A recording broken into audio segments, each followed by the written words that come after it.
ආයුබෝවන් පුතේදුවේ අද අපි සාකච්ඡා කරන්නේ රාජ්‍යාර්ථිකය පාඩමේ රිවිෂන් එකේ 33 පිටුවේ 26 වෙනි ප්‍රශ්නයේ ඉඳන්. හරිද? එතකොට රාජ්‍යාර්ථිකයේ පාඩමේ රිවිෂන් එක අද දවසේ අපි අවසන් කරනවා. හරිද? රයිට්. බලමුද? ශ්‍රී ලංකා රජයේ බදු නොවන ප්‍රධාන අයබාර මූලාශ්‍ර මොනවාද? මොකද අහන්නේ? ලංකා රජයේ බදු නොවන අයබාර මූලාශ්‍ර මොනවද කියලා.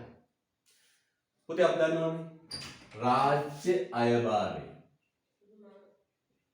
රාජ්‍ය අයබාරය කොටස් දෙකකට බෙදෙනවා. මොනවද පුතේ කොටස් දෙක? බදු ආදායමයි බදු නොවන ආදායමයි. මතක් කරන්න බදු ආදායම පොඩ්ඩක්.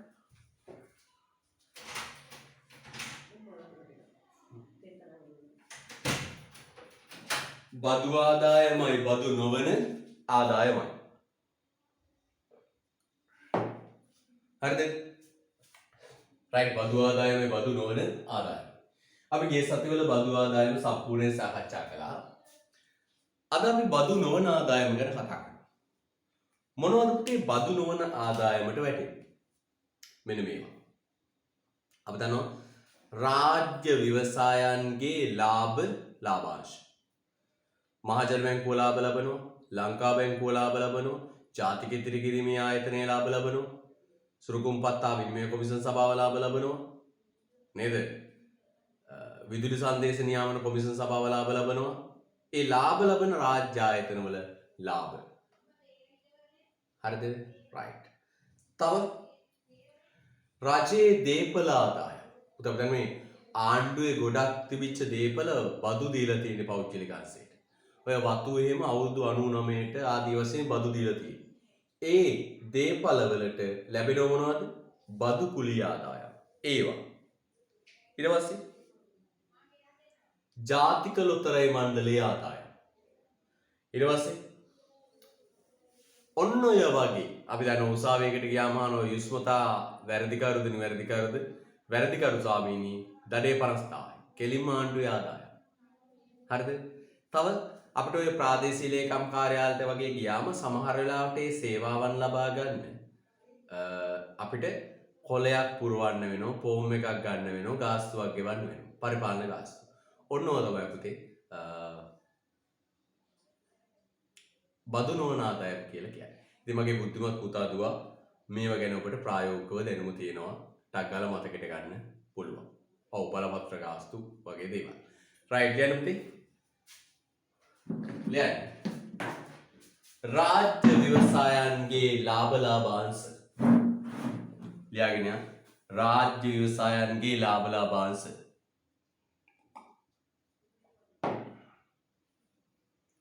රාජ්‍ය ව්‍යවසායන්ගේ ලාභාංශ.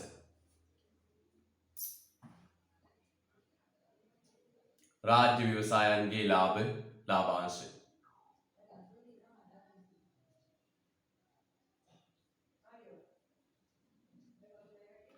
දෙවෙනි එක රජයේ පොලි ආදායම්. දෙවෙනි එක රජයේ පොලි ආදායම්.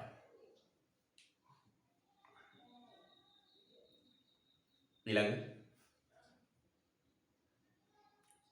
රජයේ දේපල බදු කුලී ආදායම්. රජයේ දේපල බදු කුලී ආදායම්. රජයේ දේපල බදු කුලී ආදායම්. රජයේ දේපල බදු කුලී ආදායම්. ඊළඟ ජාතික ලොතරැයි මණ්ඩලයේ ආදායම්. ජාතික ලොතරැයි මණ්ඩලයේ ආදායම්.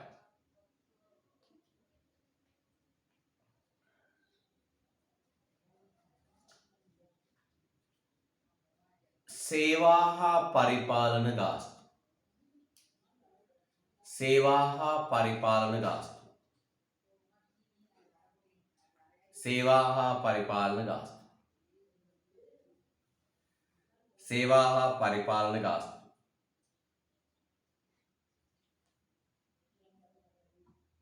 ඊළඟ දඩ මුදල් සේවා හා පරිපාලන ගාස්තු දඩ මුදල්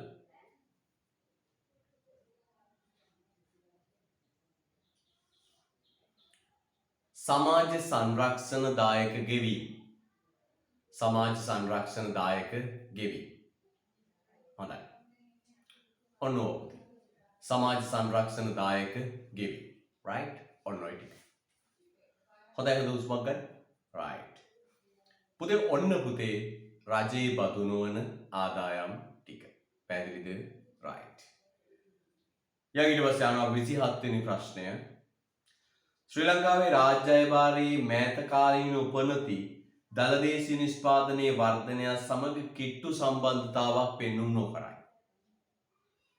ශ්‍රී ලංකා මධ්‍යම ආණ්ඩුවේ අයභාර ශේෂ්ත්‍රයේ සාධන මට්ටම ඉහළ නැංවීමට ඔබ කරන යෝජනා මොනවාද? මේ වගේ ප්‍රශ්න වලට පුතේ උත්තරවල සීමාවක් දාන්න බෑ. ඔබ කරන යෝජනා ඔබේ ඕන යෝජනාවකට ලකුණු ලැබෙනවා. හැබැයි අයුතු යෝජනා නෙවෙයි හොඳේ. අයුතු යෝජනා නෙවෙයි ඔබ කරන ඕනම යෝජනාවකට ලකුණු ලැබෙනවා. හිතලා ලියන්න තියෙන්නේ. එහෙනම් දරුවෙකුට හිතලා ලියන්න පුළුවන් දේවල්. බදු පදනම පුළුල් කිරීම. නේ?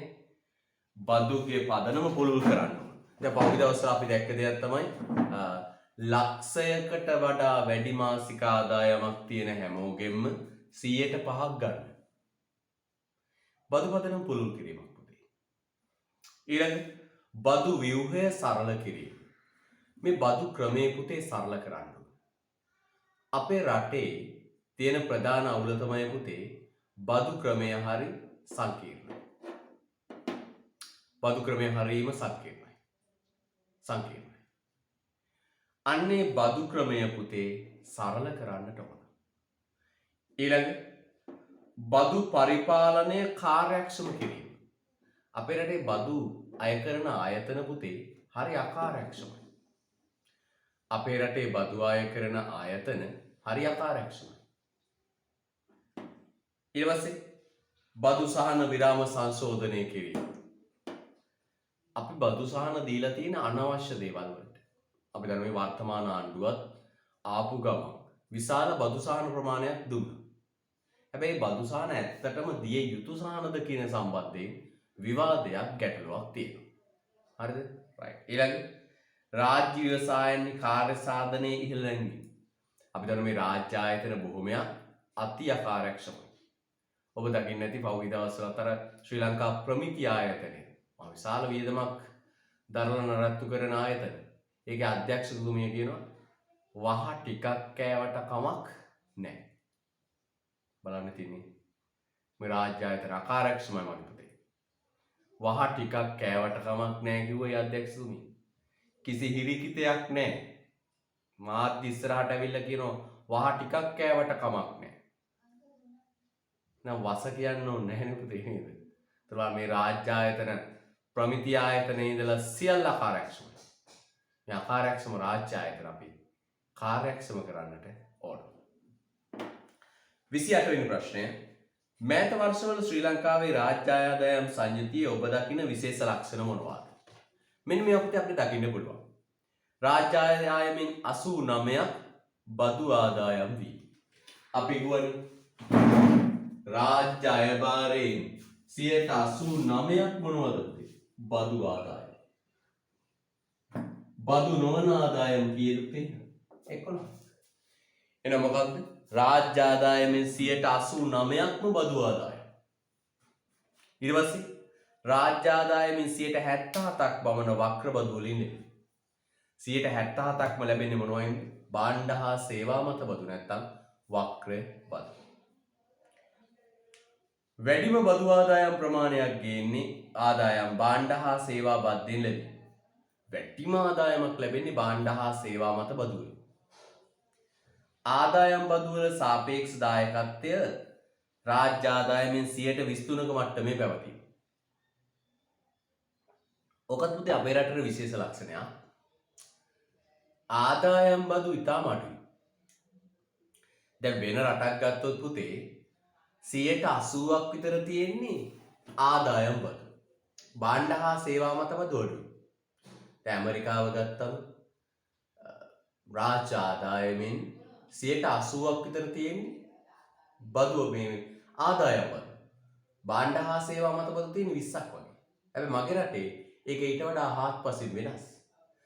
භාණ්ඩ හා සේවා මත බදු 77ක් 23ක් වගේ තමයි පුතේ ආදායම් බදු තියෙන්නේ. ඒකත් අපිට කියනවා සැලකිය යුතු ලක්ෂණයක්.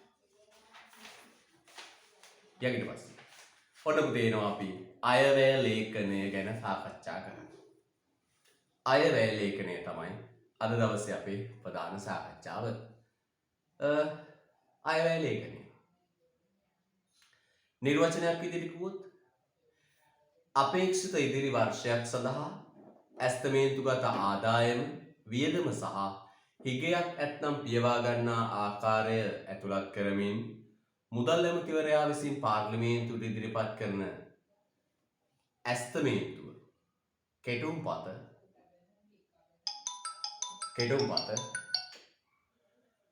අයවැය ලේඛනය ලෙස හැඳින්වේ. මුදල් ඇමතිවරයා පාර්ලිමේන්තුවට ඉදිරිපත් කරන කෙටුම්පත ලේඛනය අයවැය ලේඛනය ලෙස හැඳින්වේ. right?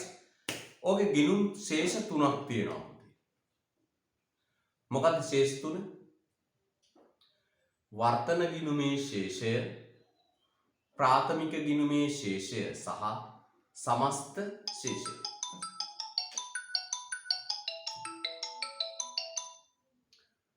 right. මොකක්ද පුතේ? වර්තන ගිණුමේ ශේෂය, සමස්ත අයවැය ශේෂය, ප්‍රාථමික ගිණුමේ ශේෂය. අපි ඔය ශේෂ 3 ගැන අධ්‍යයනය කරමු.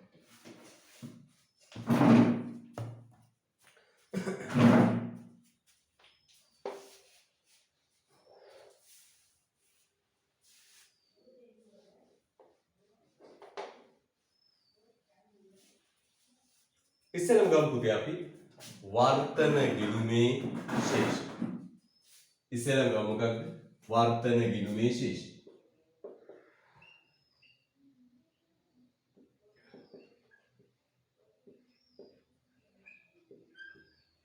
පුතේ වර්තන ගිණුමේ ශේෂය කියන්නේ මේක. රජයේ මුළු අයභාරය ගන්න. රජයේ මුළු අයභාරය අරගෙන. මොකද ගන්න පුතේ? රජයේ මුළු අයභාරය අරගෙන රජයේ මුළු අයභාරය අරගෙන රජයේ මුළු අයභාරය අරගෙන අඩු කරනවා පුතේ පුනරාවර්තන වියදම්. රජයේ මුළු අයභාරය අරගෙන පුතේ අඩු කරන මොකක්ද? පුනරාවර්තන වියදම්. පුනරාවර්තන වියදම්. රජයේ මුළු අයභාරය අරගෙන අඩු කරනවා මොකක්ද පුතේ අඩු කරන්නේ? පුනරාවර්තන වියදම්. මට කියන්න පුතේ පුනරාවර්තන වියදම කියන්නේ මොකක්ද? නැවත නැවත ඇතිවන වියදම්. පුතේ මෙතෙන්දි මතක තියාගන්න ඕනේ මුළු අයභාරය කියලා ගන්නේ බදු ආදායම සහ බදු නොවන ආදායම. මෙතන පුතේ ආදායම කියලා ගන්නේ මොකක්ද? බදු ආදායමයි බදු නොවන ආදායම. ප්‍රධාන ගන්නේ නැත. බදු ආදායමයි බදු නොවන ආදායම. පුනරාවර්තන වියදම පුතේ කෑලි 3යි මොකක්ද? වාසේ මිලදී ගැනීම, පොලී ගෙවීම, වර්තන සංක්‍රාම. වර්තන සංක්‍රාම. වාසේ මිලදී ගැනීම, පොලී ගෙවීම සහ වර්තන සංක්‍රාම. හරිද? right. ලස්සන පුතේ කියනවා වර්තන ගිණුමේ ශේෂයන්ෙන් අදහස් කරනුයේ. මොකක්ද කියන්නේ පුතේ? වර්තන ගිණුමේ ශේෂයන්ෙන් අදහස් කරනුයේ මුළු රජයේ අයභාරය හා පුනරාවර්තන වියදම් අතර වෙනසයි. ඒ අනුව වර්තන ගිණුමේ හිගයක් රාජ්‍ය අයභාරයක් නොයම් වෙත. right ලස්සන දාගන්න. මෙන්න මේක අමතර කරුණු පුතේ. සූත්‍රයට යටින් මේවත් දාගන්න පුතේ. ඒකත් වැදගත්.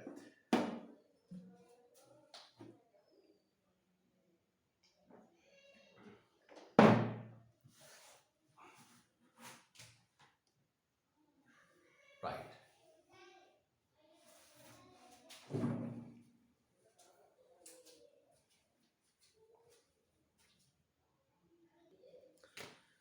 යන් ඊළඟ සමස්ත අයවැය ශේෂය. පුතේ මතක තියාගන්න හොඳට මේ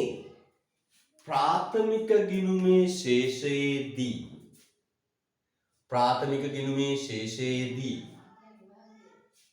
ගන්න මෙන්න මේ දෙක විතරයි. බදු ආදායමයි බදු නොවන ආදායමයි විතරයි. අන්න ඒක තමයි වැදගත්කම තියෙන්නේ. මෙතනට ගන්න මෙන්න මේ පුනරාවර්තන වියදම් විතරයි. පුතේ සමස්ත අයවැය ශේෂයේදී මේ බලන්න. සමස්ත අයවැය ශේෂයේදී කොහොමද වෙන්නේ? මුළු රාජ්‍ය ලැබීම් ගන්න. මුළු රාජ්‍ය ලැබීම් අරගෙන අඩු කරනවා පුතේ. මුළු රාජ්‍ය වියදම්. ලස්සන සූත්‍රය ලියලා කියවන්න.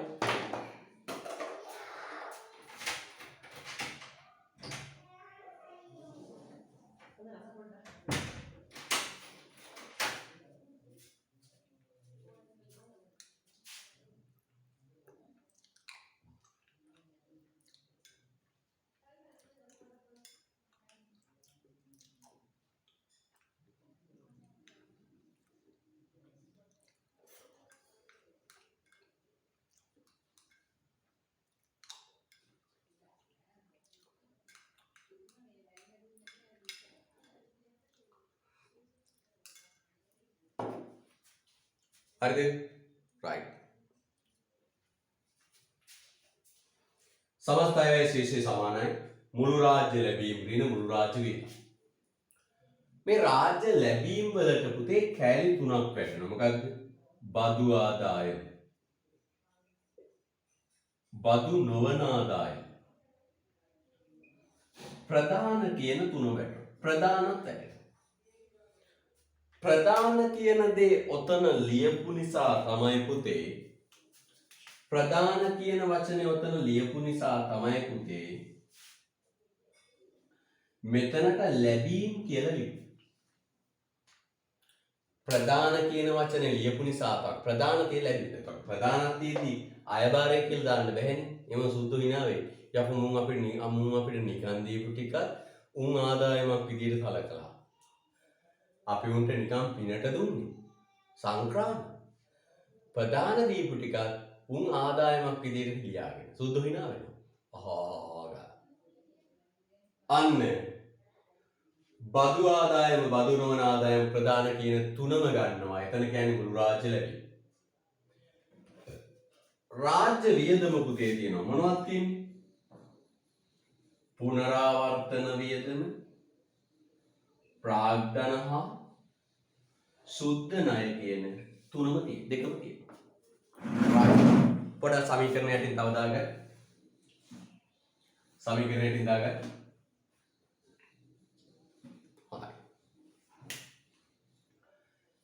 ඊට පස්සේ එනවා පුතේ ප්‍රාථමික ගිණුමේ ශේෂය. මොකක්ද එන්නේ පුතේ?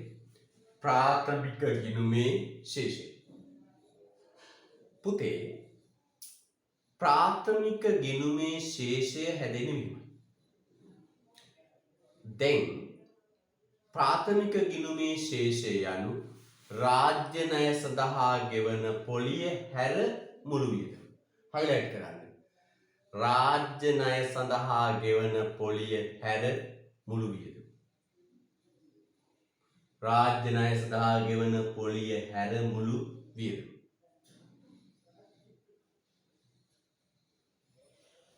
රාජ්‍ය ණය සඳහා ගෙවන පොලිය හැර මුළු වියදම.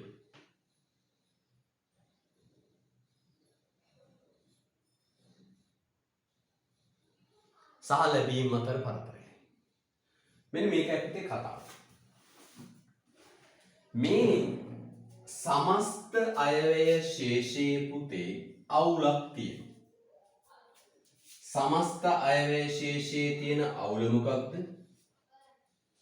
සමස්ත අයවැය ශේෂයේ තියෙන අවුල තමයි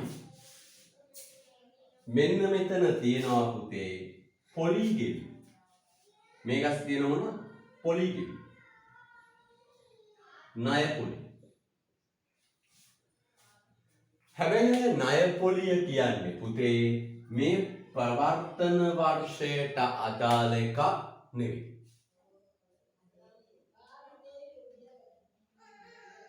ප්‍රවර්තන වර්ෂයට අදාළ එකක් නෙවෙයි. तर මේ තියෙන්නේ ප්‍රවර්තන වර්ෂයේ ලැබීම් ටිකනේ 2020 වර්ෂයේ ලැබීම් ටික. මේ තියෙන්නේ හැබැයි 2020 වර්ෂයේ වියදම් ටික නෙවෙයි. ඔය තියෙන්නේ 2020 වර්ෂයේ වියදම් ටික නෙවෙයි.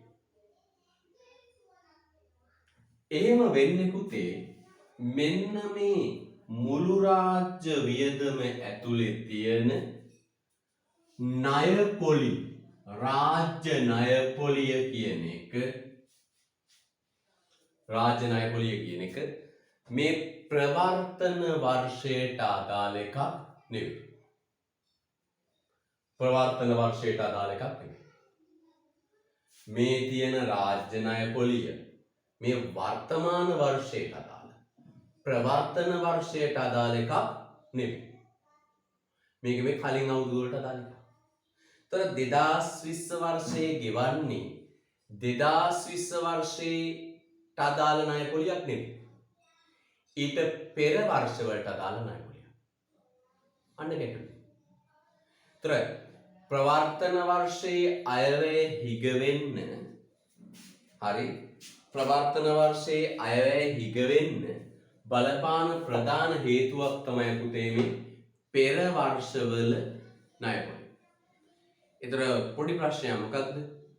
මේ සමස්ත අයවැය හිගය පුළුල් වෙන්න ප්‍රධාන හේතුවක් තමයි ණය පොලිය. හැබැයි මේ රාජ්‍ය ණය පොලිය කියන්නේ මේ පවතින වර්ෂයට අදාළ එකක් නෙවෙයි. පවත්නා වර්ෂයේ ආර්ථික කටයුත්තක් මත ඇති වෙන්නක් නෙවෙයි. පෙර ණය. පෙර ණයට ගෙවන පොලිය. අන්න ඒ නිසා පුතේ කිව්වා මේකේ පොඩි අවුලක් තියෙන මොකක්ද? මේ ප්‍රවර්තන වර්ෂයේ වියදම නෙවෙයි. කියන්නේ 2020 වර්ෂයේ වියදම නෙවෙයි. 2020 වර්ෂයේ වියදම ගන්න නම් මොකද්ද කරන්න ඕනද? පොලි ටික අයින් කරන්න. මුළු රාජ්‍ය වියදම ඇතුලේ තියෙන පෙර වර්ෂවලට අදාළ පොලි ටික අයින් කරන්න.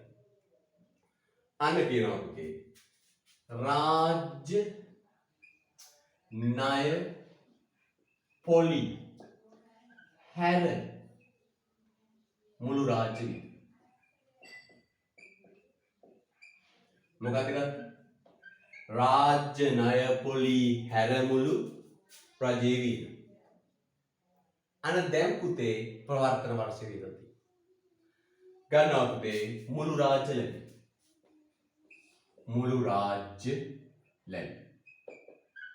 මුළු රාජ්‍ය ලැබීම වලින් අඩු කරාම රාජ්‍ය ණය පොලි හැර මුළු රාජ්‍ය වියදම එනවා පුතේ. ඒකට කියනවා ප්‍රාථමික ගිණුමේ ශේෂය.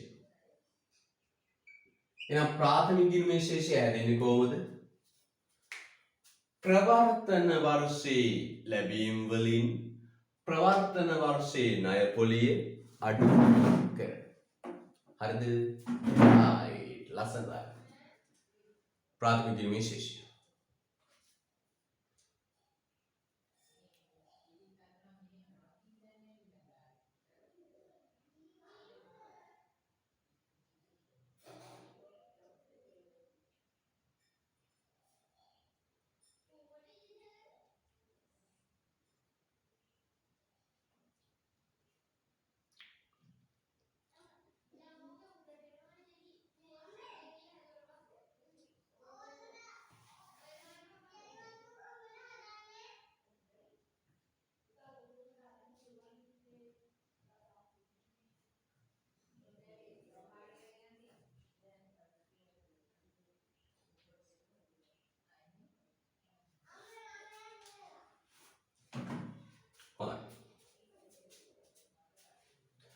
පුතේ ප්‍රාථමික ගිණුමේ ශේෂය ගණනය කරන්න විකල්ප ක්‍රමයකුත් තියෙනවා.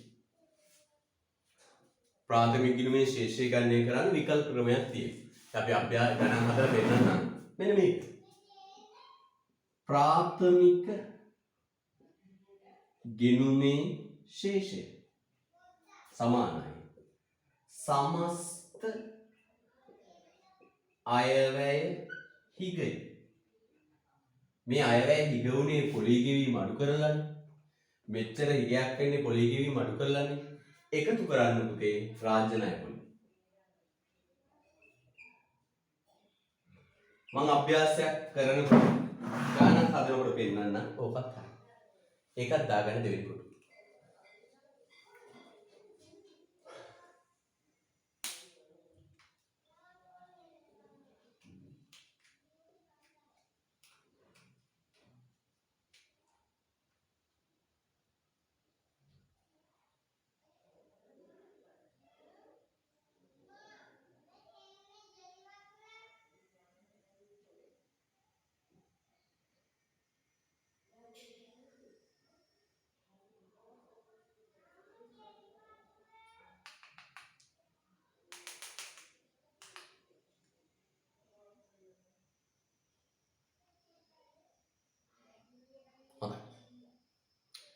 ඊළඟ ප්‍රශ්න බලන්න පුතේ.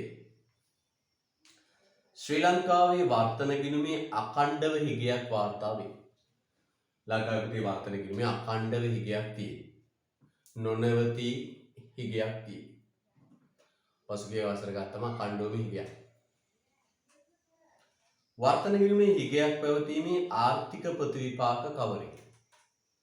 වර්තන ගිණුමේ මේ හිගයක් කියන එකේ මොනවද අහන්නේ පුතේ? economic effects ආර්ථික ප්‍රතිවිපාක මොනවද කියලා. මෙන්න මේක ඇත්තේ. අපි දන්නවා රාජ්‍ය වියදම කොටස් තුනයි. වර්තන වියදම්, ප්‍රාග්ධන වියදම් හා සුද්ධනයදී. වර්තන වියදම්, ප්‍රාග්ධන වියදම් හා සුද්ධනයදී. මේ බලන්න. රජයේ වියදම්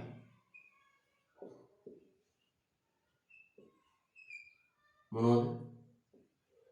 වර්තන වියදම්,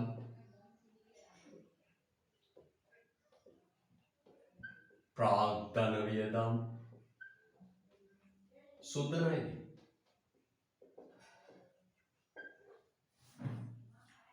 වර්තන වියදම පුතේ නැවත කෑලි 3යි. මොනවද? වාසේ මිලදී ගැනීම, පොලී ගෙවීම, සංක්‍රාම. හරිද? පුතේ රටක් දියුණු වෙන්න නම් අපි සංවර්ධනය කියන අරමුණට යන්න නම්, ආර්ථික වර්ධනය කියන අරමුණට යන්න නම් අපි පුළුවන් තරම් පුතේ ප්‍රාග්ධන වියදම් වැඩි කරන්න. පුළුවන් තරම් ප්‍රාග්ධන වියදම් වැඩි කරන්න. පුළුවන් තරම් ප්‍රාග්ධන වියදම් වැඩි කරන්න. ප්‍රාග්ධන වියදම් වැඩි කරන්න. වරාය, මහා මාර්ග, ගුවන්තොටුපළ, කර්මාන්ත සහ පර්යේෂණ කටයුතු, ස්ථාවර ප්‍රාග්ධන වැඩි කරන්න කටයුතු කරන්න. පුළුවන් තරම් මෙන්න මේ අඩු කරන්න. වර්තන වියදම් අඩු කරන්න. එතකොට තමයි පුතේ රටක් දියුණුව කරා යන්න පුළුවන් වෙන්නේ. හැබැයි වර්තන වියදම් වැඩි වෙන්න මොකද වෙන්නේ පුතේ? ප්‍රාග්ධන වියදම් වලට දාන්න තියෙන සල්ලි ටික ස්ථාවර ප්‍රාග්ධන නිර්මාණකරණයට දාන්න තියෙන සල්ලි ටික අඩු වෙනවා. ඒතර ආර්ථික වර්ධනය මන්දගාමී වෙනවා. එහෙනම් අපි ලියමු පුතේ මෙන්න වර්තන ගිණුමේ හිගයක් පැවතීමේ ප්‍රතිවිපාක. හරිද? right. ලියමු.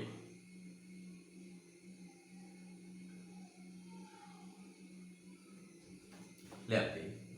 වර්තන වියදම් වලට පවා ණය ගැනීමට සිදුවේ. වර්තන වියදම් වලට පවා ණය ගැනීමට සිදුවේ. වර්තන වියදම් වලට පවා ණය ගැනීමට සිදුවේ. වර්තන වියදම් වලට පවා ණය ගැනීමට සිදුවේ. ආන පුතේ උන්ට. වර්තන වියදම් වලට පවා ණය ගැනීමට සිදුවේ. මොනවද පුතේ? අන්න පුතේ. වර්තන වියදම් වලට පවා ණය ගන්න වෙනවා. හිතන්න මෙහෙම. ගනිපු ණයවලට පොලී ගෙවන්න නැවත ණය ගන්න වෙනවා. ගනිපු ණයවලට පොලී ගෙවන්න නැවත ණය ගන්න වෙනවා. කේද වාචකයක්. සංක්‍රාම ටික දෙන්න පොලී ගෙවන්න වෙන තත්ත්වයක්. ඒ කියන්නේ වර්තන ගිණුම හිගයි කියන්නේ ආණ්ඩුවේ ආදායම වර්තන වියදම පියව ගන්නත් මදි. වර්තන වියදම් කියන්නේ මොනවද? වාසේ මිලදී ගැනීම, පොලී ගෙවීම. ඒවටවත් මදි. සංක්‍රාම ඒවටත් මදි. එනම් පුතේ වර්තන වියදම් පියවා ගැනීමට පවා ණය ගැනීමට සිදුවීම වරහන් තුල යන්නේ සංක්‍රාම ගෙවීම, පොලී ගෙවීම. වරහන් තුල යන්නේ සංක්‍රාම ගෙවීම, පොලී ගෙවීම. යා. දෙවෙනි ක්‍රියාන්තේ ප්‍රාග්ධන වියදම මුළුමනින්ම ණය මගින් පියවා ගැනීමට සිදුවේ. ප්‍රාග්ධන වියදම් මුළුමනින්ම ණය මගින් පියවා ගැනීමට සිදුවේ. ප්‍රාග්ධන වියදම් මුළුමනින්ම ණය මගින් පියවා ගැනීමට සිදුවේ. ප්‍රාග්ධන වියදම් මුළුමනින්ම ණය මගින් පියවා ගැනීමට සිදුවේ.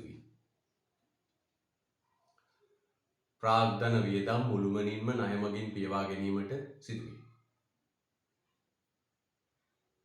මේ අනුව පුතේ ප්‍රාග්ධන වියදම් මුළුමනින්ම ණය මගින් පියවා ගැනීමට සිදුවේ. ප්‍රාග්ධන වියදම්. දැන් ආණ්ඩු වර්තන ගිණුම හිගයි කියන්නේ ආණ්ඩුවේ ආදායම වර්තන වියදම පියව ගන්නත් මදි. ආණ්ඩුවේ ආදායම වර්තන වියදම පියව ගන්නත් මදි. ඒතර ආණ්ඩුවේ ආදායම වර්තන වියදම පියව ගන්නත් මදි කියන්නේ හරි. ආණ්ඩුවේ ආදායම වර්තන වියදම පියව ගන්නත් මදි කියන්නේ ප්‍රාග්ධන වියදම් පියව ගන්න සම්පූර්ණයෙන්ම ණය ගන්න. ප්‍රාග්ධන වියදම් සම්පූර්ණයෙන්ම පියව ගන්න ණය ගන්න. ඊළඟ ක්‍රියාන්තය බලන්න. රටේ රාජ්‍ය මූල්‍ය කළමනාකාරීත්වය රටේ රාජ්‍ය මූල්‍ය කළමනාකාරීත්වය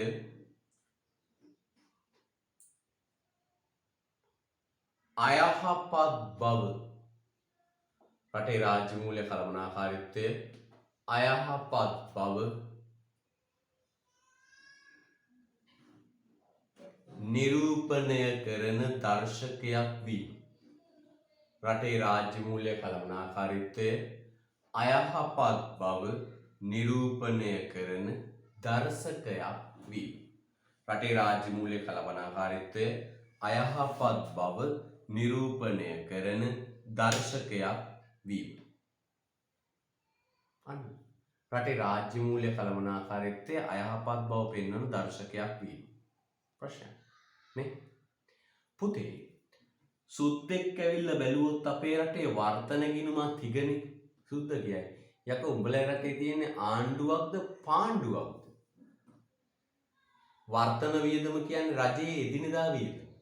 තොපේ ආණ්ඩුවේ වියදමවත් හොයාගන්න බෑ. සුද්ද ඉංග්‍රීසියෙන් හිනාවේ සිය හා කියන. ඇයි? ආණ්ඩුවේ එදිනෙදා වියදම ටික හොයාගන්නත් බෑ. ප්‍රාග්ධනවත්කම හදන්න නෙවෙයි නේද? ගනිපු ණයවලට පොලිය ගන්න, රජයට අවශ්‍ය බඩු ටික ගන්න, සංක්‍රාම ටික දෙන්න, ඒවටවත් ආදායම ගන්න. හරියට නිකන් ජීවත් වෙන්න වියදම හොයාගන්න බැරි මිනිහෙක් වගේ. ඒක ලෝකයට පෙන්වන අයහපත් දර්ශකයක්. නේද? right. ඊළඟ රාජ්‍ය ආයෝජනයට යෙදවිය හැකි මුදල් අඩුවීම නිසා ආර්ථික වර්ධනයට බලපෑම් ඇති වී. අනපතේ ආර්ථික වර්ධනයට යොදවන්න පුළුවන් සල්ලි ප්‍රමාණය අඩු වෙනවා. ආණ්ඩුවට ප්‍රාග්ධනවත්කම් හදන්න තියෙන සල්ලි ටික අඩු වෙනවා. ඒකේ ප්‍රතිඵලය තමයි පුතේ ආර්ථික වර්ධනය මන්දගාමී වෙන්නේ.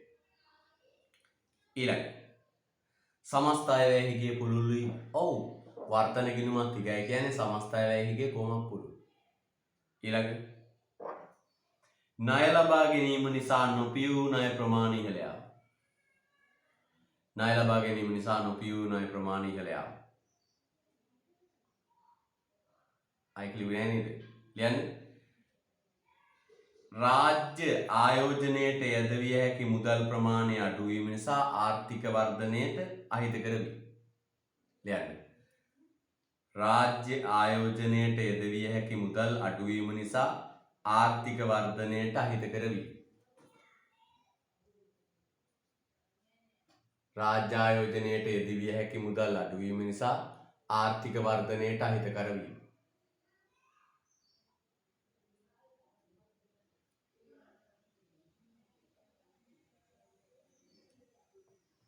ඊළඟ සමස්ත අයවැයහිගේ පුළුල් වීම. ඊළඟ ලියන්න. සමස්ත අයවැයහිගේ පුළුල් වීම. ඊළඟ කරුණ ලියන්න පුතේ. සමස්ත අයවැයහිගේ පුළුල් වීම.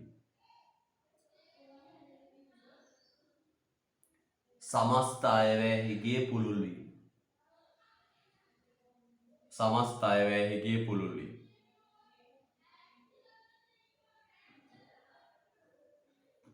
ඊළඟ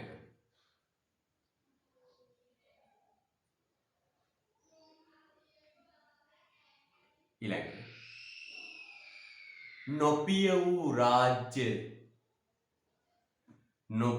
රාජ්‍ය ණය ප්‍රමාණය ඉහළ යාම. නොපිය වූ රාජ්‍ය ණය ප්‍රමාණය ඉහළ යාම. නොපිය වූ රාජ්‍ය ණය ප්‍රමාණය ඉහළ යාම. නොපිය වූ රාජ්‍ය ණය ප්‍රමාණය ඉහළ යාම.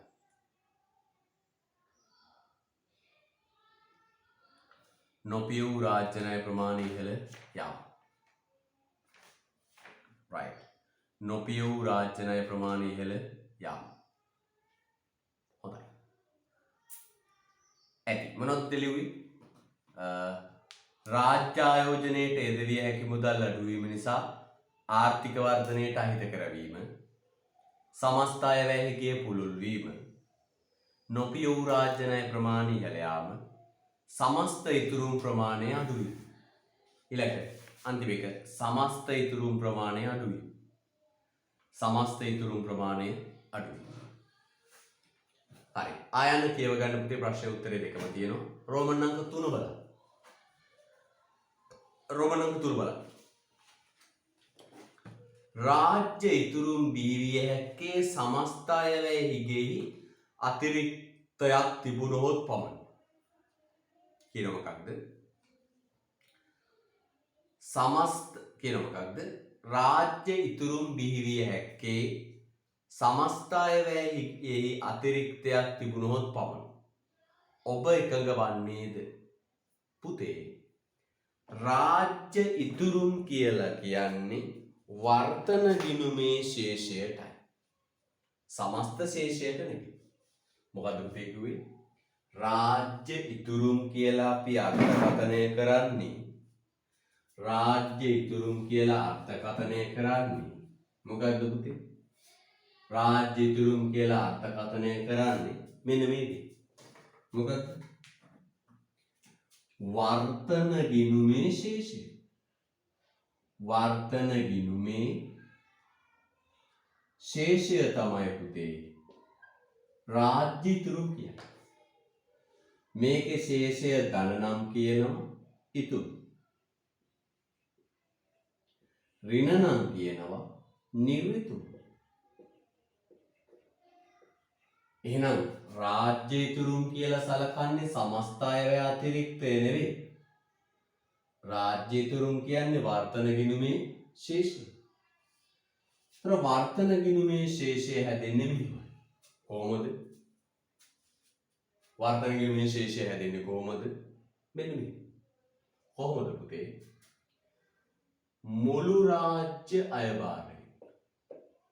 මුළු රාජ්‍ය අයභාරයෙන් අඩු කරන්න ඕන පුනරාවර්තන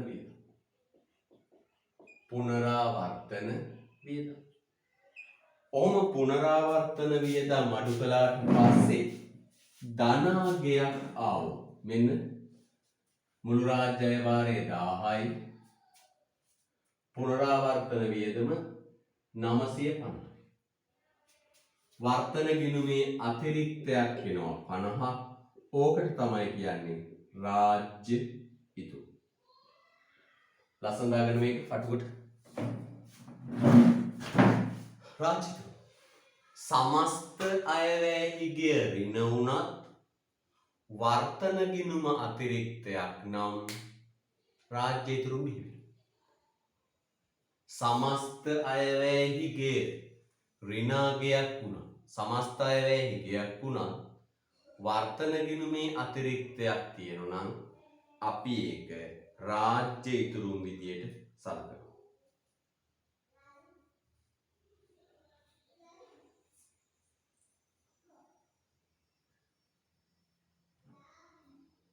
රාජ්‍ය ඉතුරුම් විදියට සලකනවා.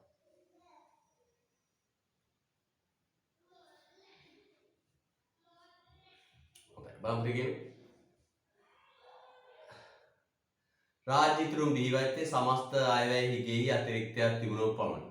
එකක වන්නේද ලියන්න පුතේ? එකඟ නොවේ.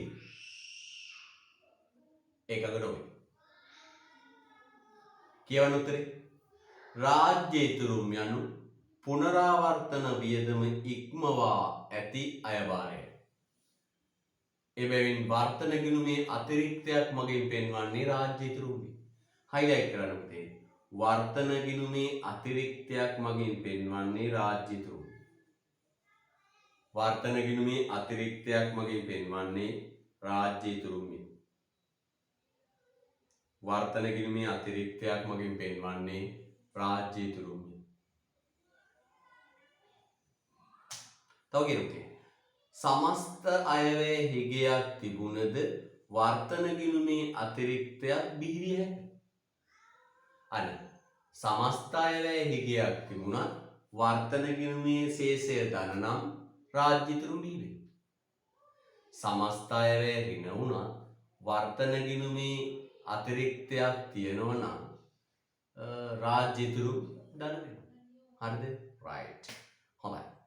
රෝමන් අංක 4 ප්‍රශ්නයට එනවා පුතේ.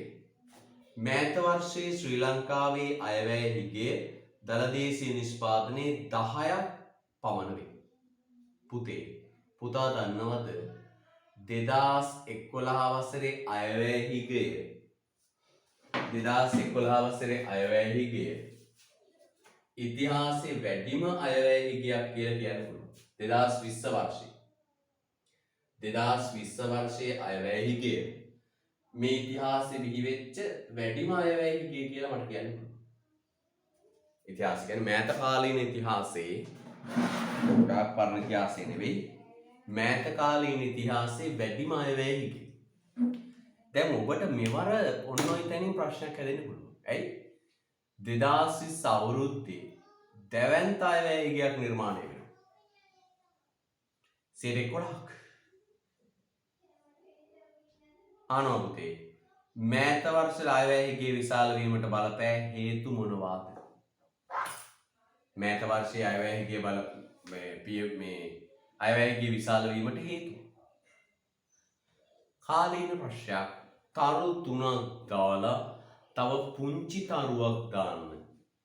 තරු 3කට එක පුංචි තරුවක් දාන්න. වැදගත්. උත්තර විශ්ලේෂණය කළාම අපේ වාර්තාව 2020 හොඳින් විශ්ලේෂණය කළ මේ කරුණු අපි ගන්නෙ. ගාවට ගියාවට උගන්නනු නෙවෙයි ඈ රයිට්. බලන්න හොඳට.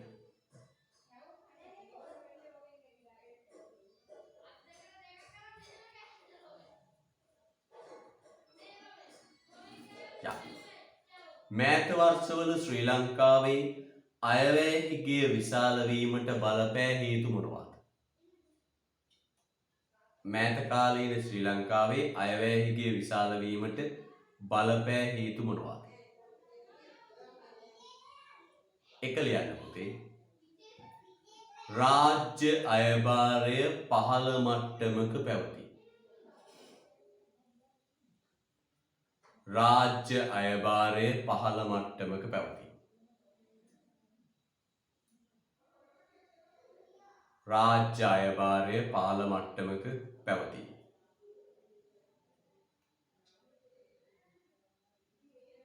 රාජ්‍ය අයභාරය පහළ මට්ටමක පළවෙනි හේතුව.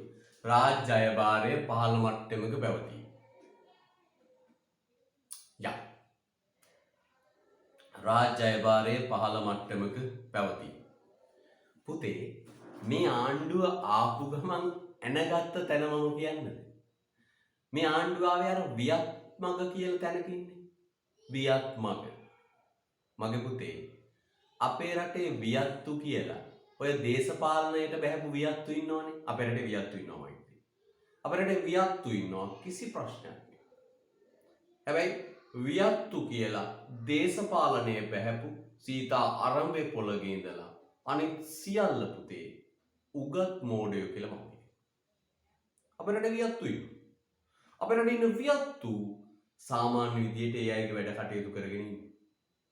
හැබැයි වියත් මග කියන එක හරහා දේශපාලනයට රිංගුවේ අපේ රටේ උගත් මෝඩයෝ. මේ වියත්තු දුන්නු උපදෙස් අනුව අපේ මේ ආණ්ඩුව ආපු ගමන් පුතේ විශාල ලෙස බදු සහන දුන්නා. කෝටිපති ව්‍යාපාරිකයන්ට බදු සහන දුන්නා. ඒකේ ප්‍රතිඵලය තමයි බදු ආදායම පහළ වෙන්නේ. ඔන්න වියත්තු. ඔය දේශපාලනයට රිංගගත් වියත්තු ඇත්තටම දේශපාලන රටට ආදරය කරන එහෙම නෙවෙයි. එව්වෝ නිකන් පොතපතේ දැනුමට සීමා වෙච්ච උපාධියට සීමා වෙච්ච ප්‍රායෝගික අංශු මාත්‍රයක දැනුමක් නැති මට ආයෙම ආයෙ වචන පාවිච්චි කරනවා. උගත් මෝඩයෝ. පැහැදිලිද? ඔබට ඒක දැනෙනවා නේද?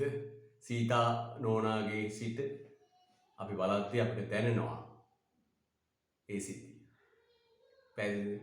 අපිට ඇත්තම උගත්තු නිහඬව බලාගෙන ඉන්නවා. පැහැදිලිද? රයිට්. දෙවෙනි එක අතිරේක ආදායම් ජනනයවන යෝජනා ක්‍රම ක්‍රියාත්මක කිරීම ප්‍රමාද වීම. අතිරේකව සල්ලි හොයන කිසිම යෝජනාවක් නැහැ.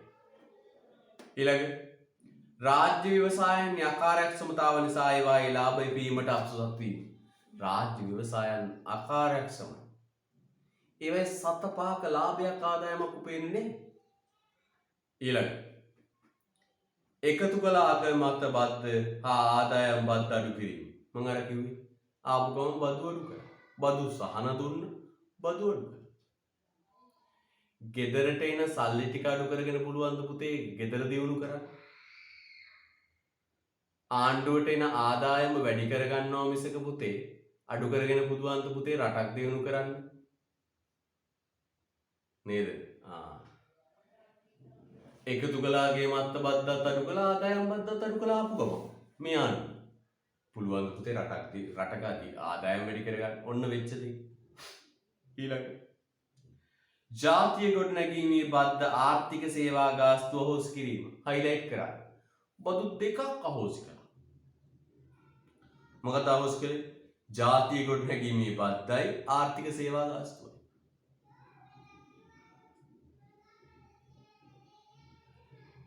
ජාතා හයිලයිට් කරන ඔබෙන් ආයේ මෙසරේ කනට ගැහුවා වගේ.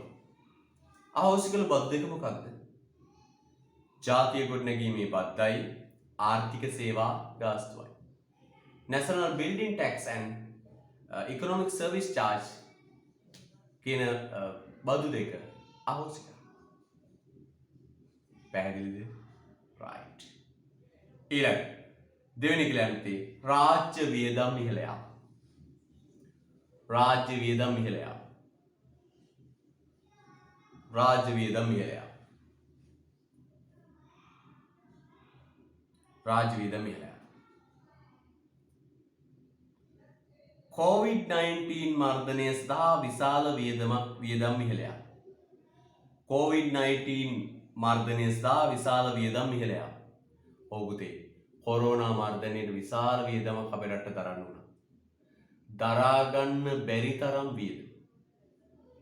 දෙවෙනි එක ණය ආපසු ගෙවීමේ වියදම් වැඩි වීම. පොලි ඉහළයක්. රජයේ සංක්‍රාම වියදම් අනම්‍ය වීම හා ඉහළ මට්ටමක පැවතීම. රාජ්‍ය සේවා වියදම් ඉතා විශාල ප්‍රමාණයක් දරා ගන්න බෑ පුතේ. යන්නකෝ ප්‍රාදේශීය ලේකම් කාර්යාලයකට කොච්චරනම් සෙනග ඉන්නවද? ඒ අර දැන් බදාදට ගියාම ප්‍රාදේශීය ලේකම් කාර්යාලේ අපි කියන්නේ රැඟිල්ලක් ගහන්න ඉඩක් නැහැ කියලා අපි කියන්නේ. ඒ ඉන්නේ පුතේ වැඩ කරගන්න ආපුව නෙවෙයි හොඳේ. ඒ ඉන්නේ අර සේවකයෝ ටික. බදාදට ඔක්කොම එනවා 70 බුරුත්ත. ආවම්මයි පුතේ ඉන්නවත් ඉඩ නැහැ.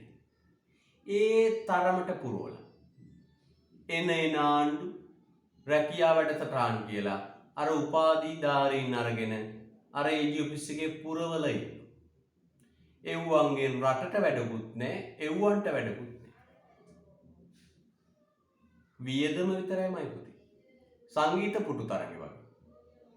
වාඩි වෙන්න පුටුවක් නැහැ. ඉතින් පුළුවන් නෑ රටක් දියුණු කරන්න. එන්නත් කරන වැඩපිළිවෙල සක්‍රිය කිරීම හා වේගවත් කිරීම සඳහා දරන වියදම් වැඩි කිරීම. එන්නත. දැන් මටත් සයින් පාම් දෙකම ගහලා දී. හහද අපිට ආරංචිනේ තරුණ දුවා පුතා එන්නත ගන්න පොඩි මැලිකමක් දක්වනවා කියලා. මම පුතාට ඒකට හේතුව තමයි මේ අපේ රටේ මේ ටියුෂන් කාර්යෝ තමයි එන්නත් ගැන කතා කරන්නේ. ඔව් රැහිලත් ඇති. මේ ටියුෂන් කාර්යෝ තමයි එන්නත් ගැන කතා කරන්නේ. පුතේ ටියුෂන් කාර්යයට එන්නත ගැන කතා කරන අයිතියක් තියද? නෑ. අර බල්ලගේ වැඩේ බූරුව කරනවා කියන්නේ ඒකනේ. තරුණ දුවා පුතාද එන්නත ගන්න නොතර තත්ත්වයටපත් වෙලා හේතුව? ඇයි මට කතා කරන්න අයිතියක් නෑ එන්නත හොඳද නරකද කියන එක පිළිබඳ විශ්ලේෂණයක් කරන්න මම මෙලෝඩියක් දන්නවා පුතා. වෛද්‍ය විද්‍යාව ගැන මෙලෝඩියක් දන්නවා. වෛද්‍ය විද්‍යාව ගැන මෙලෝඩියක් දන්නේ නැති ටියුෂන් කාර්යෝ තමයි. මේ උසස් පෙළ විෂයන් උගන්වන්නව තමයි ළමයින්ට උපදෙස් දෙන්නේ නැත හොඳයි නරකයි ඕක ගහන්න එපා. මොන රටක්ද මොන අංග විකල ජීවිතද? මම දැක්කම කීප දෙනෙක්ම කියලා දෙන මේ එන්නත ගැන අදහස් පළ කරනවා. ඒ පිස්සෝ පුතා. පිස්සෝ. පුතා එන්නත ගැන මත පළ කරන්න ඕන කවුරුත් නෙවෙයි වෛද්‍යවරු. ලෝක සෞඛ්‍ය සංවිධානය කියන දේ අපි අහන්න ඕන. විශේෂඥ වෛද්‍යවරු කියන දේ අහන්න ඕන. ඔබේ ගමේ මේ රෝහලේ ඔබේ පවුලේ වෛද්‍යවරයාගෙන් උපදෙස් ගන්න ඕන. නැත්නම් මේ උසස් පෙළ විෂයන් කරන හාල් පාරුවන්ගෙන් නෙවෙයි. පැහැදිලිද? ඒ නිසා මම පුතාට කියනවා එන්නත ලබා ගැනීම පිළිබඳ ඔබ උපදෙස් ගන්නට ඕන. ඔය ගොඩ වෙද්දුන්ගෙන් නෙවෙයි. ඔල්මාද බඩු වලින් නෙවෙයි. ඔබ උපදෙස් ගන්න ඕන මම පුතේ. වෛද්‍ය උපදෙස් අනුව ඔබේ කැමැත්ත ඒක. ඔබේ කැමැත්ත නම් ගන්න. මොකද යම් අවදානමක් තිබුණොත් ඒක දරා ගන්නෙත් ඔබ. අසනීප වුණොත් ඒක දරා ගන්නෙත් ඔබ. ඔබ වෛද්‍ය උපදෙස් මත ගන්නවද නැද්ද කියන එක තීරණය කරන්න. හරිද? රයිට් ඔන්න පුතේ රාජ්‍ය වියදම් සීග්‍රයෙන් ඉහළ යන්න හේතු. පැහැදිලිද? රයිට්. හොඳයි. හොඳ උස්මක් ගමු. අපි යනවා ඊට පස්සේ පුතේ ඊළඟ මේ තරම් ඉහළ අයවැය හිගයක් පැවතීමේ ආර්ථික ප්‍රතිවිපාක මොනවාද? අපිට දරා ගන්න බැරි දලදේශීය නිෂ්පාදනයේ 11%ක් අයවැය හිගේ යට බලන්නකෝ. සමස්ත අයවැය හිගේ යට වගුවේ තියෙන බලන්නකෝ මගේ පුතේ. සමස්ත අයවැය හිගේ යට වගුවේ තියෙන බලන්න. සමස්ත අයවැය හිගේ යට තියෙන බලන්න. 2016 -5.3 2017 -5.5 2018 -5.3 19 -6.8 2020 -11.1. I think highest budget deficit rate in Sri Lanka in past few years. Yeah. පහුගිය අවුරුදු කීපය ගත්තම දෙගුණයකට වගේ ඇවිල්ලා 2016 වගේ ගත්තොත් දෙගුණයක් වගේ ප්‍රමාණයට ඇවිල්ලා. ඔතන පුතේ තරු දාගන්න. තාම වැදගත්. 6.8 වල ඉඳලා 11.1 දක්වා විශාල වැඩිවීමක් සිදු වෙනවා. ඔයයි ප්‍රශ්න අහන්න නැත්තම් පුතේ වැඩක් නැහැ. මේ ආර්ථික විද්‍යාවේ පේපර් එක හදන එකාගෙන් වැඩක් නැහැ ඔය ප්‍රශ්න වෙන්න. තේරුණාද? right. මෙතරම් අයවැයහි ගියා. 36 පිටුවට ප්‍රශ්න. මෙතරම් ඉහළ අයවැයහි ගියා පැවතීමේ ආර්ථික ප්‍රතිවිපාක කවරේද? මේ තරම් ලොකු අයවැයහි ගියක් ඇති වෙන්න ප්‍රතිවිපාක මොනවද කියලා? පුතේ මෙන්න අපි ලියමු දෙක. අයවැයහි ගිය පියවීම සඳහා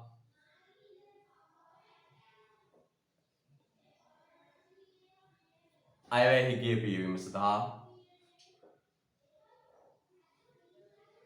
දේශීය වෙළඳපොළෙන් ණය ගැනීම නිසා අයවැයහි ගිය පියවීම සඳහා දේශීය වෙළඳපොළෙන් ණය ගැනීම නිසා අයවැයහි ගිය පියවීම සඳහා දේශීය වෙළඳපොළෙන් ණය ගැනීම නිසා දේශීය වෙළඳපොළෙන් ණය ගැනීම නිසා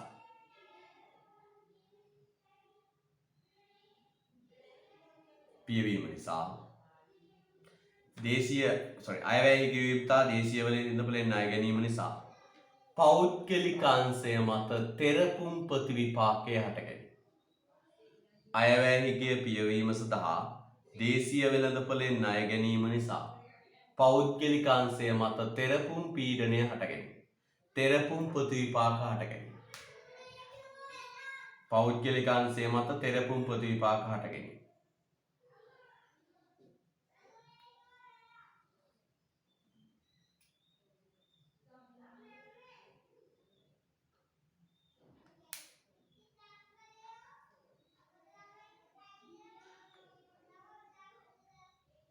right.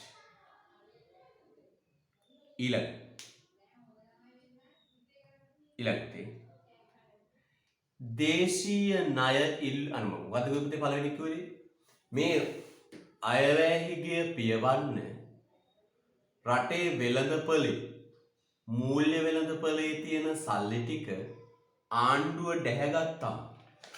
ආණ්ඩුව ගත්තම පුතේ මොකක්ද තියෙන ප්‍රශ්නේ? පෞද්ගලික අංශයට ආයෝජන කටයුතු වලට සල්ලි නැති වෙනවා. පෞද්ගලික අංශයට ආයෝජන කටයුතු වලට සල්ලි නැති වෙනවා. එහෙනම් මතක තියාගන්න පුතේ පෞද්ගලික අංශයට ආයෝජනයට තියෙන අරමුදල් අඩුයි තෙරපේ. ඊළඟ මොකක්ද කියන්නේ බලන්න. ඊළඟට දේශීය ණය ඉල්ලුම ඉහළ යාම දේශීය ණය ඉල්ලුම විශාල වශයෙන් වැඩිවීම නිසා දේශීය ණය ඉල්ලුම විශාල වශයෙන් වැඩිවීම නිසා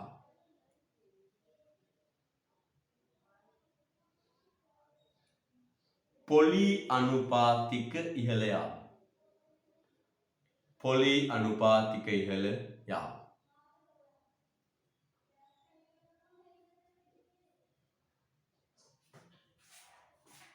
පොලි අනුපාතික ඉහළ යාම. පොලි අනුපාතික ඉහළ යාම. දේශීය ණය සඳහා ඉල්ලුම විශාල වශයෙන් වැඩිවීම නිසා පොලි අනුපාතික ඉහළ යාම.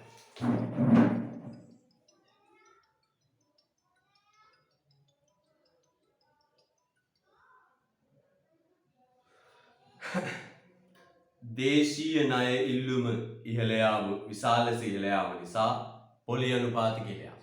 දේශීය ණය ඉල්ලුම ඉහළ යාම නිසා පොලි අනුපාතික ඉහළ යාම. පුතේ මේ බලන්න හොඳට.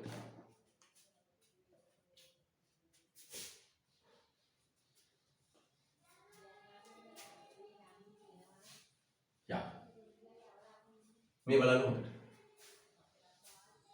පුතේ N අපිට මේ ණය පොලි අනුපාතය තීරණය වෙන්නේ රටේ ණය ඉල්ලුමයි ණය සැපයුමයි තුලනය වෙන්නේ. අර භාණ්ඩයක මිල තීරණය වෙනවා වගේ පොලි අනුපාතය තීරණය වෙන්නේ කොහොමද? ණය ඉල්ලුමයි ණය සැපයුමයි තුලනය වෙලා. හරි. මෙන්න ණය ඉල්ලුම. මෙන්න ණය සැපයුම. ණය ඉල්ලුමයි ණය සැපයුමයි තුලනය වෙලා තමයි පුතේ රටේ පොලි අනුපාතය තීරණය වෙන්නේ. රටේ පොලි අනුපාතය තීරණය වෙන්නේ. හරිද? ණය ඉල්ලුමයි ණය සැපයුමයි තුලනය වෙලා තමයි රටේ පොලි අනුපාතය තීරණය වෙන්නේ. පැහැදිලිද? එතෙන්දි පුතේ බලන්න හොඳට ණය ඉල්ලුමයි ණය සැපයුමයි තුලනය වෙලා තමයි පොලි අනුපාත තීරණය වෙන්නේ. දෙවන පොලි අනුපාතය 8යි. ණය ඉල්ලුමයි ණය සැපයුමයි තුලනය වෙලා පොලි අනුපාත 8යි. දැන් ආණ්ඩුවත් අයවැය හිග කරගෙන ආණ්ඩුවත් අයවැය හිග කරගෙන ණය ඉල්ලුවහම වෙළඳපළට බැහැ. ණය ඉල්ලුම වැඩි වෙයි. ණය ඉල්ලුම වැඩි වෙලා ණය ඉල්ලුම් වක්‍රය ඉදිරියට පැනලා පොලි අනුපාතය ඉහළ යනවා. පොලි අනුපාතය ඉහළ යනවා. ඔන්න වෙනස. ඔන්න ඔකට දාගන්න ඉතින් චුට්ටක් කටුවට.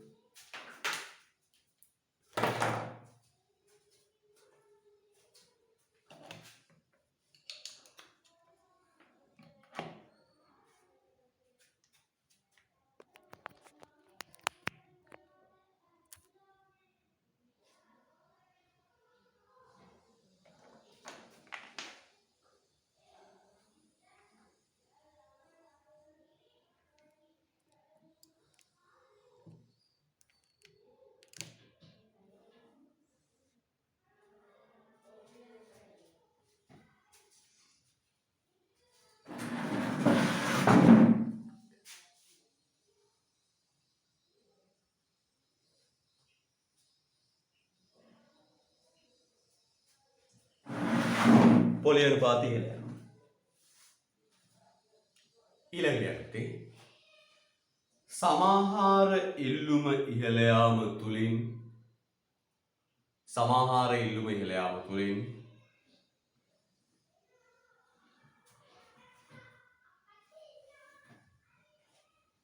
සමාහාර ඉල්ලුම ඉහළ යාම තුලින්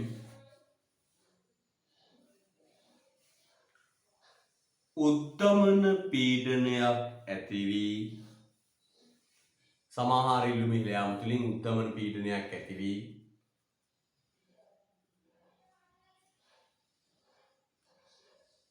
සාර්ව ආර්ථික අස්ථායීතා හටගෙන සාර්වාර්ථික අස්ථායීතා හටගෙන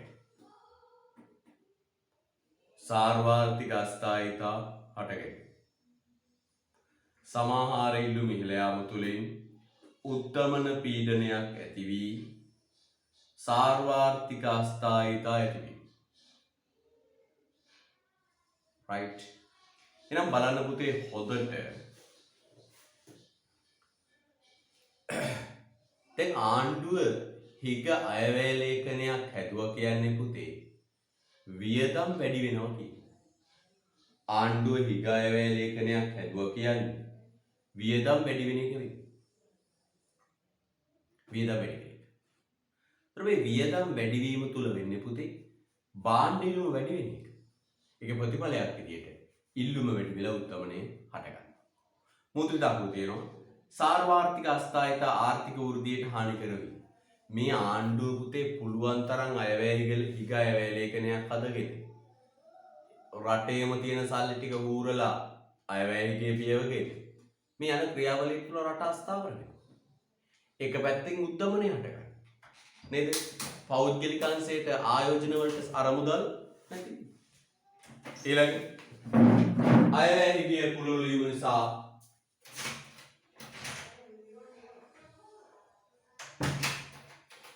අයවැයගේ පුළුල් වීම නිසා ණය උගුලකට හසු වීම වෙලා ණය විශාල වශයෙන් ණය ගැනීම නිසා ණය පාශයකට හසු වීම. අපේ වචනේ highlight කරන ණය පාශය debt trap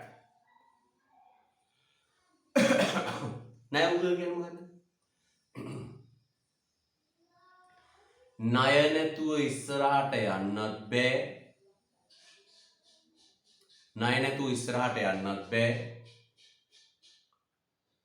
ණය ගැනීමෙන් වෙන්නේ තව ණය බර වැඩි වෙන.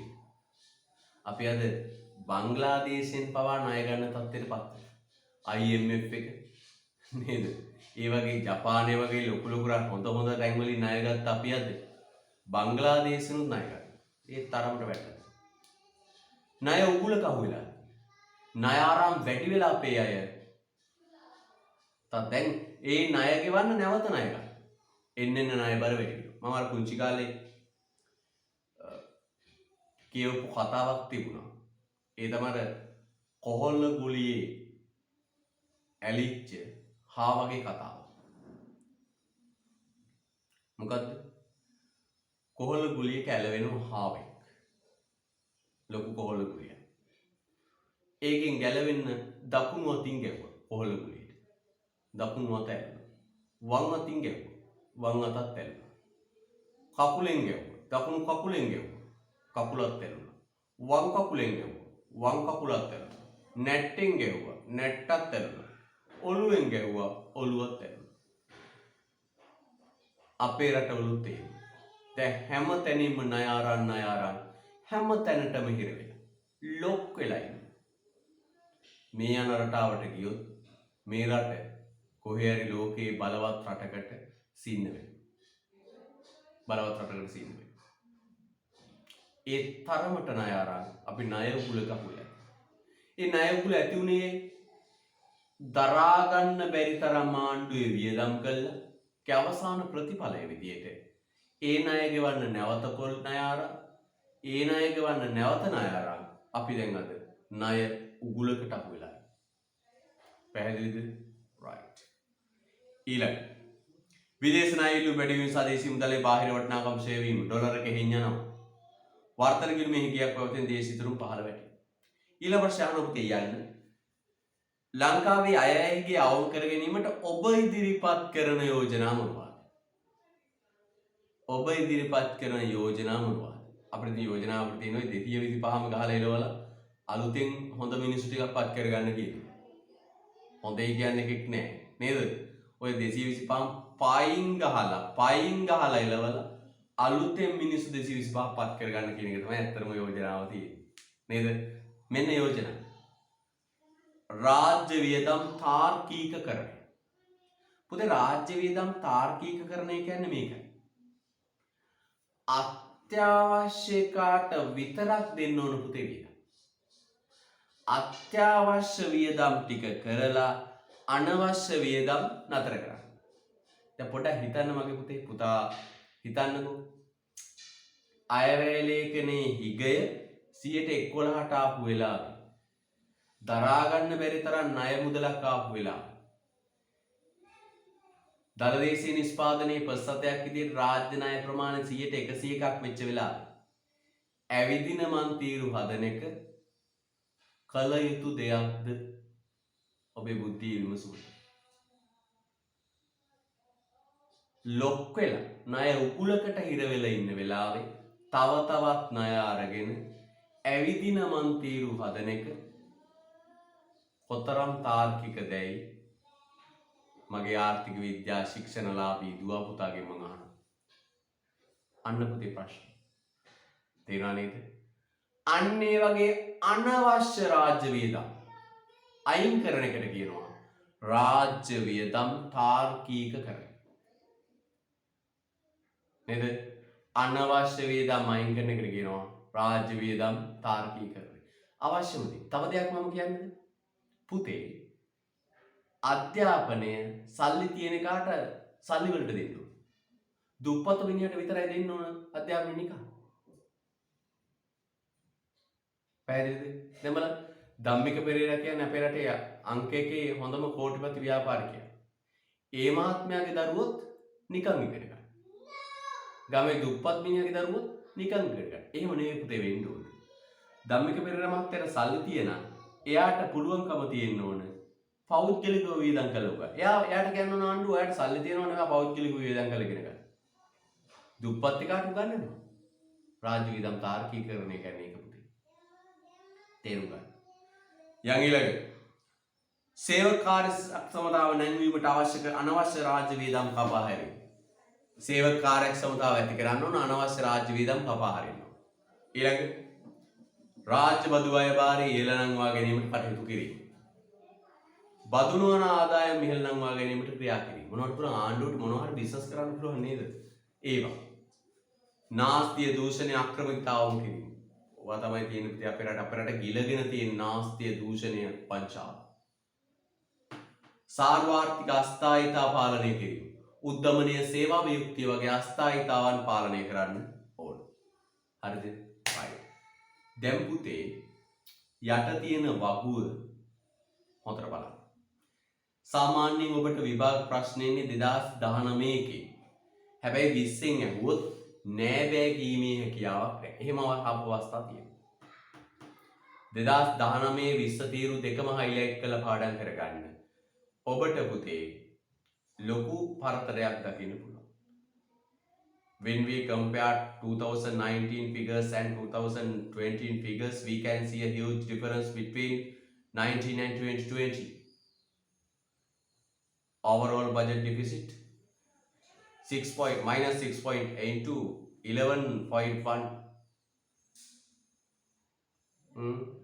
අනේ නම් පුතාට පේනවා විශාල පරතරයක් තියෙනවා. ඔතනින් පුතේ ප්‍රශ්නයක් අහන්න පුළුවන්. තීරු දෙකම highlight කරලා හොඳට බලන්න. ප්‍රාථමික ගිණුමේ ශේෂය හිතා ගන්න බැරි යකකින් වැඩි වෙනවා. බලන්න. රාජ්‍ය ආදායම 12 අය හොඳට බලන්න මේ ටිකෙන් අනිවාර්ය ප්‍රශ්නයක් එනවා. රාජ්‍යයේ මුළු ලැබීම් 12.6 ඉඳලා 9.2ට අඩු වෙනවා. 12.6 ඉඳලා 9.2ට අඩු වෙනවා. රාජ්‍ය ආදායම නැට්ටටම අඩු වෙලා නේ right. මුළු වියදම් 19.4 ඉඳලා 20.3ට වැඩි වෙනවා. අනිවාර්යයෙන්ම මෙතනින් ප්‍රශ්නයක් එනවා හොදේ. වර්ධන ගිණුමේ ශේෂය ඍණ 2.7 ඉඳලා 7.9ට වැඩි 5.2ට වැඩි වෙනවා. 2.7 ඉඳලා 7.9ට වැඩි වෙනවා. ප්‍රාථමික ගිණුමේ ශේෂය 0.8 ඉඳලා 0.6 3.8කින් වැඩි.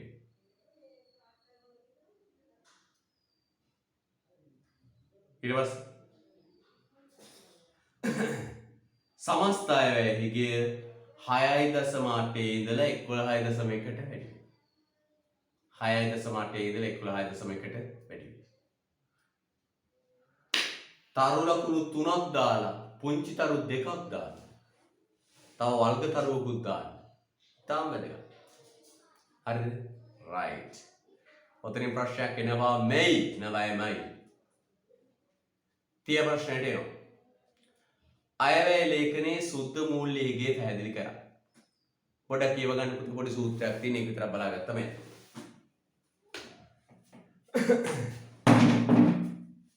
කියවන්න සුට්ට අයවැයගේ සුද්ධ මූල්‍ය හිගේ.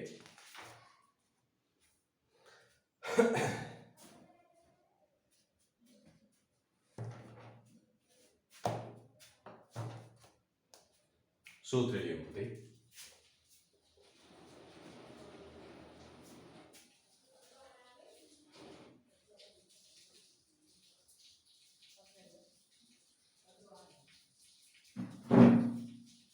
සුද්ධ මූල්‍ය හිගේ. මෙන්න සුද්ධ මූල්‍ය හිගේ.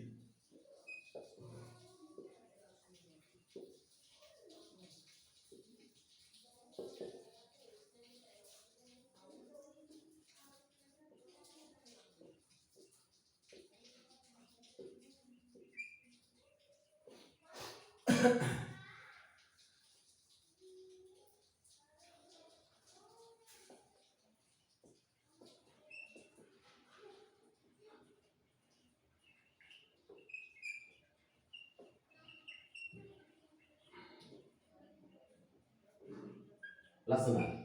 නායකයන් මඩුකල පසු රාජ්‍ය වේදම සුදු මොලේ. කියව ගැන වැදගත් නෑ ඒක.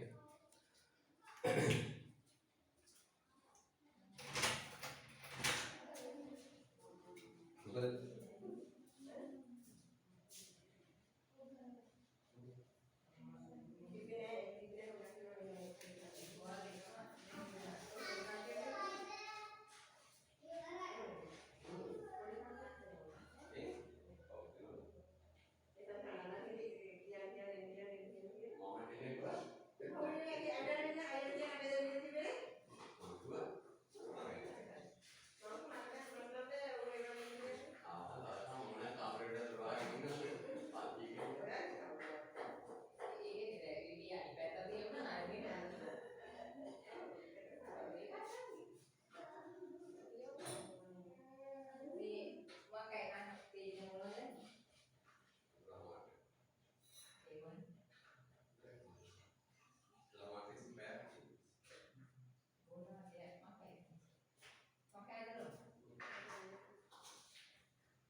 හරි. හොඳයි. 31 කියවන්න උතේ. කියව ගන්න ප්‍රශ්නේ උත්තරේ දෙකම දාලා තිනවා 31. අයවැය හිගය පියවීම කැන්ටන්ට එනවා. අයවැය හිගය පියවීම කියන තැනට එනවා. හොඳට බලන්න. අයවැය හිගය පියවීම. අපි සම්පූර්ණ ආකෘතිය සාකච්ඡා කරමු කොටෙන් කොටස. අයවැය හිගය පියවීම කියන තැනට එනවා. අයවැය හිගය පියවීම.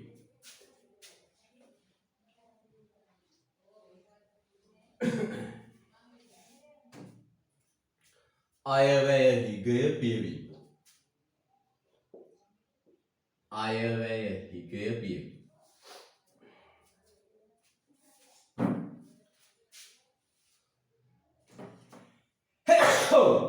මෙන්න අයවැය හිගය.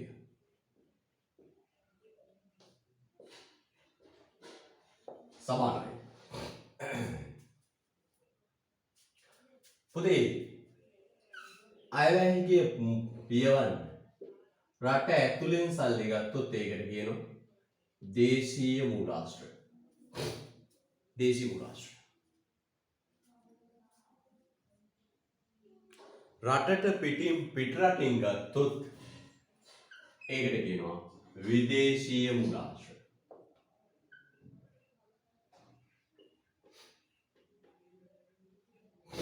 විදේශීය මූලාශ්‍ර. රටට පිටරටින් ගත්තොත් විදේශීය මූලාශ්‍ර. දැන් පුතේ ගත්තොත් 2020 අයවැය හිගය සම්පූර්ණයෙන්ම පියවන්නේ විදේශීය මූලාශ්‍රයන්. 100%. දේශීය මූලාශ්‍රය. 2020 ලාස්ට් ගිය අවුරුද්දේ අයවැය හිගය පියවන්නේ සම්පූර්ණයෙන්ම 100% 2020 පියවන්නේ 100% දේශීය මූලාශ්‍රය. මේ දේශීය මූලාශ්‍ර නැවත කොටස් දෙකයි. වෙළඳපළ මූලාශ්‍ර. අනිත් එක වෙළඳපළ නොවන මූලාශ්‍ර. වෙළඳපළ මූලාශ්‍ර කියන්නේ පුතේ භාණ්ඩාගාර බිල්පත් බැඳුම් කර නිකුත් කළා ගන්න ණය. වෙළඳපළ මූලාශ්‍ර කියන්නේ භාණ්ඩාගාර බිල්පත් බැඳුම් කර නිකුත් කරලා ගන්න ණය. වෙළඳපළ නොවන මූලාශ්‍ර කියන්නේ වෙළඳපොළ නොවන මූලාශ්‍ර කියන්නේ භාණ්ඩාගාර බිල්පත් බැඳුම් කර නිකුත් කළ ගන්නේ නැති. හරිද? ඊට පස්සේ වෙළඳපොළ මූලාශ්‍රය නැවත කොටස් දෙකයි. බැංකු මූලාශ්‍රය හා බැංකු නොවන මූලාශ්‍රය. බැංකු මූලාශ්‍රය හා බැංකු නොවන මූලාශ්‍රය. බැංකු මූලාශ්‍රයයි බැංකු නොවන මූලාශ්‍රය. බැංකුයි බැංකු නොවන. හරිද? රයිට්. පුතේ බලන්න හොඳට දැන් පුතාගේ සටහන බලන්න. බැංකු මූලාශ්‍රය කියන්නේ මොකක්ද? මහ බැංකුවයි වාණිජ බැංකුව. බැංකු නොවන මූලාශ්‍රය කියන්නේ මොකක්ද? ඉතිරි කිරීමේ ආයතන, සේවක අර්ථසාධක මුදල, සේවා නියුක්තියන්ගේ භාරකාර අනුර, රක්ෂණ අනුර. හරිද? රයිට්. වෙළඳපොළ නොවන මූලාශ්‍රය කියන්නේ මොකක්ද? වැන්ද පොණතර මුදල, දෙපාර්තමේන්තු ඉතුරු, භාණ්ඩාගාර තැන්පත්. හරිද? රයිට්. පුතේ දැන් අපි මුලින් ඉඳලා බලුවොත් ආයේ වෙළඳපොළ මූලාශ්‍ර නැවත කොටස් දෙකයි. හොඳට බලන්න. වෙළඳපොළ මූලාශ්‍ර නැවත කොටස් දෙකයි. මොකද කොටස් දෙක? බැංකු සහ බැංකු නොවන. බැංකු මූලාශ්‍රය නැවත කොටස් දෙකයි. මොකක්ද? මහ බැංකුවයි වාණිජ බැංකුව. මහ බැංකුවයි වාණිජ බැංකුව. බැංකු නොවන මූලාශ්‍ර කියන්නේ මොනවද? ඉතිරි කිරීමේ ආයතන, සේවක අර්ථසාධක අරමුදල, සේවා නියුක්තියන්ගේ භාරකාර අරමුදල, රක්ෂණ අරමුදල්, විශ්‍රාම අරමුදල්. බැංකු නොවන වෙළඳපොළ නොවන කියන්නේ පුතේ භාණ්ඩාගාර බිල්පත් නිකුත් කරන්නේ නැතුව රජයේම අරමුදල් මොනවද? වැන්ද බොණක්දරු, දෙපාර්තමේන්තු ඉතුරු, භාණ්ඩාගාර තැන්පත්. 32 එක අහනවා පුතේ ප්‍රශ්න මොකක්ද? අයවැය ලේඛනයේ හිගයක් පියවීම සඳහා යොදාගත හැකි ප්‍රසාරණාත්මක ක්‍රම දෙකක් හා ප්‍රසාරණාත්මක නොවන ක්‍රම දෙකක් ගන්නවා. පුතේ අයවැය හිගය පියවීමේ ප්‍රසාරණාත්මක ක්‍රම සහ ප්‍රසාරණාත්මක නොවන ක්‍රම. අයවැය හිගය පියවීමේ ප්‍රසාරණාත්මක ක්‍රම හා ප්‍රසාරණාත්මක නොවන ක්‍රම අහන්න. අයවැය හිගය පියවීමේ ප්‍රසාරණාත්මක ක්‍රම හා ප්‍රසාරණාත්මක නොවන ක්‍රම මොනවද? මේ බලන්න. පුතේ අයවැය හිගය පියවන්න බැංකුවන්සෙන් ණය ගත්තොත්, බැංකුව වලින් ණය ගත්තොත් තමයි පුතේ ඔය කියන සිදුවීම සිද්ධ වෙන්නේ. බැංකුව වලින් ණය ගත්තොත්. පුතේ අයවැය හිගය පියවන්න වාණිජ බැංකුව වලින් ණය ගත්තොත්.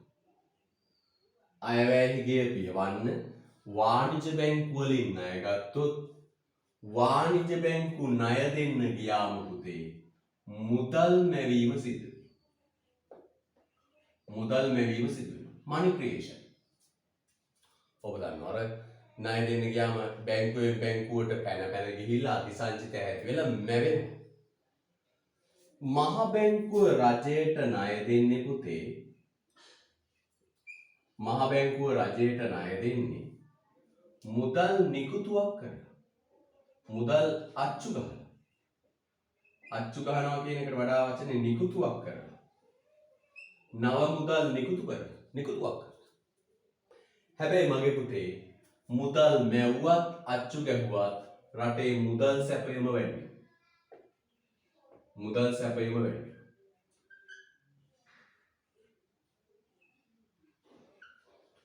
මුදල් සැපයීම වැඩි. හරිද? මුදල් සැපයීම වැඩි. මුදල් සැපයීම වැඩි වුණාම ඉල්ලුම වැඩි වෙලා පුතේ හට ගන්න මොකක්ද? උද්දමනය හට ගන්න. ඒ නිසා පුතේ මෙන්න මේ බැංකු මූලාශ්‍රයට කියන නමක් මොකක්ද? ප්‍රසාරණාත්මක මූලාශ්‍රය. මූලාශ්‍රය. right ලස්සනට.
හරි.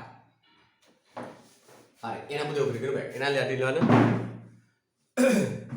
අයවැය ලේඛනයේ හිගයක් පියවීම සඳහා යොදාගත හැකි ප්‍රසාරණාත්මක මූලාශ්‍ර දෙකක් සඳහන් කරා. ලියන්නේ ප්‍රසාරණාත්මක බැංකු මූලාශ්‍රයෙන් ණය ගැනීම. ලියන්නේ වාණිජ්‍ය බැංකු වලින් ණය ගැනීම. වාණිජ්‍ය බැංකු වලින් ණය ගැනීම.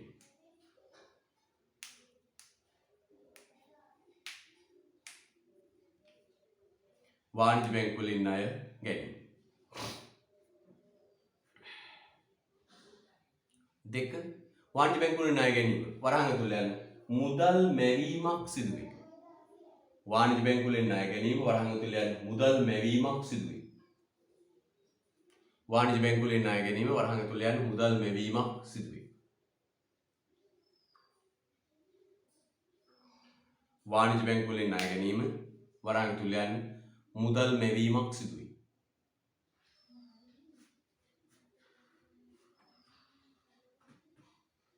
right. මහ බැංකුවෙන් ණය ගැනීම දෙක ලියන්න.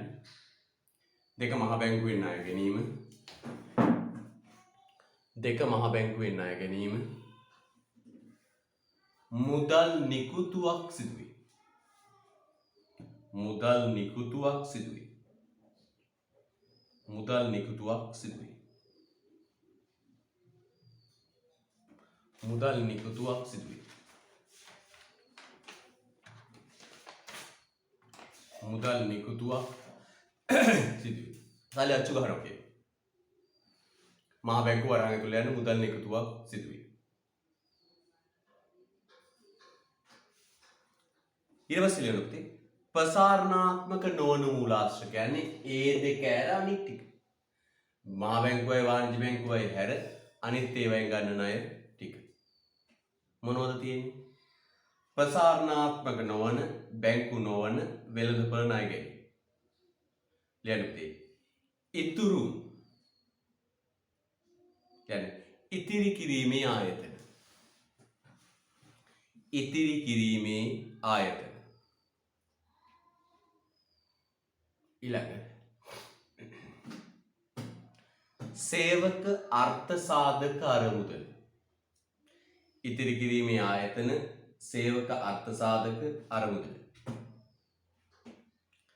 ඉතිරි කිරීමේ ආයතන සේවක අර්ථ සාධක අරමුදල.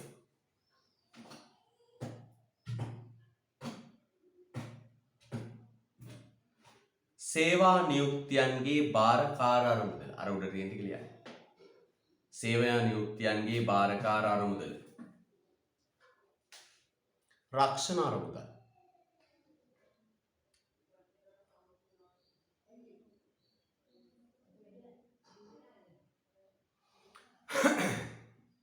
වෙළඳපොළ නොවන මූලාශ්‍ර වලින් ණය ගැනීම. වෙළඳපොළ නොවන කියන්නේ මොනවද? මෙන්න මේවා. මොනවද? වැඳපු අනතර වර මුදල්. ලියන්නේ වැඳපු අනතර වර මුදල.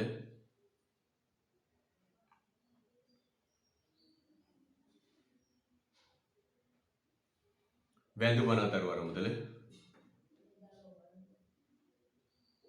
දෙපාර්තමේන්තු ඉතුරු. දෙපාර්තමේන්තු ඉතුරු. දැන් මම තා පුංචි සටහනක් එකතු කරනවා පුතේ මෙන්න. දෙපාර්තමේන්තු ඉතුරු. මේ බලන්න හොඳට. අයවැයේගේ පියවීමේදී නිතරම බලන්න ඕන මොකද්ද පුතේ? අයවැයේගේ පියවීමේදී නිතරම බලන්න ඕන ප්‍රසාර උද්දමනය ඇති වෙනවද? තෙරපුම් පොතු විපාක ඇති වෙනවද කියලා. දැන් මම මේක කියනවා පුතේ. මෙන්න බැංකු මූලාශ්‍රය. බැංකු මූලාශ්‍රය. පුතා උදාහරණයක් මහා බැංකුවේ වාණිජ්‍ය බැංකුව. මොකද වෙන්නේ? උද්දමනය ඇති වෙනවා. උද්දමනය ඇති වේ. අපි මුලින් ප්‍රසාරණයක් ඇති වේ. ප්‍රසාරණාත්මකයි උද්දමනය ඇති වේ. එමුලින් බැංකු මූලාශ්‍රය ප්‍රසාරණාත්මකයි උද්දමනය ඇති වේ. උද්දමනය ඇති වේ. අනිත් පැත්තේ පුතේ තෙරපුම් ප්‍රතිවිපාකය ඇති. ඒ දෙකම ඇති. උද්දමනයත් ඇති වෙනවා. තෙරපුම් ප්‍රතිවිපාකෙත් ඇති වෙනවා. මොකද පුතේ තෙරපුම් ප්‍රතිවිපාකය පෞද්ගලිකංශයට අරමුදල් අවස්ථාව නැති වෙනවා. ඊට පස්සේ දෙක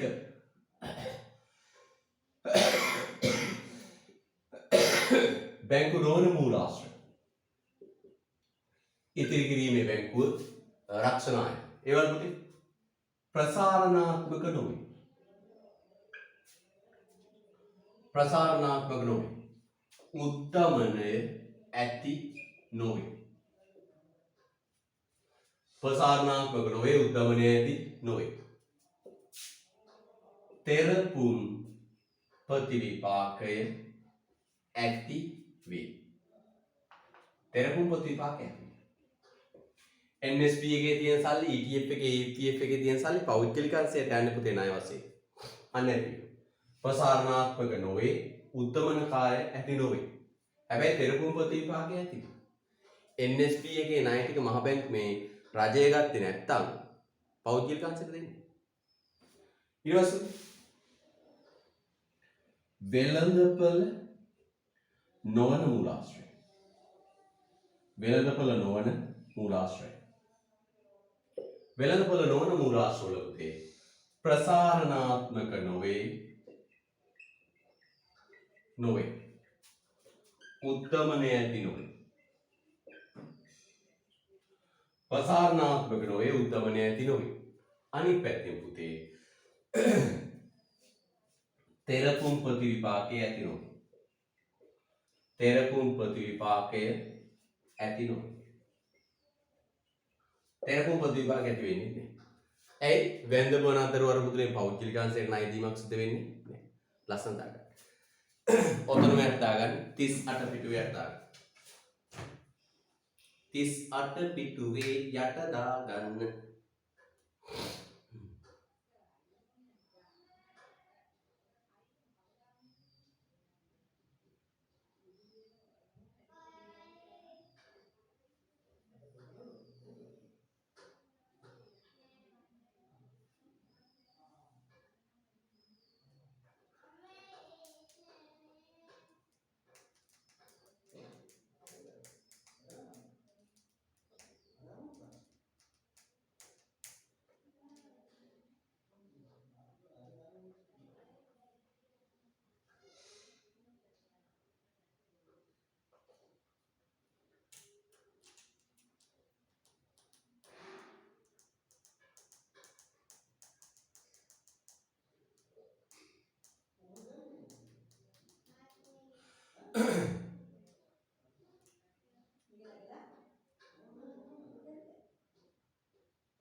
හරි.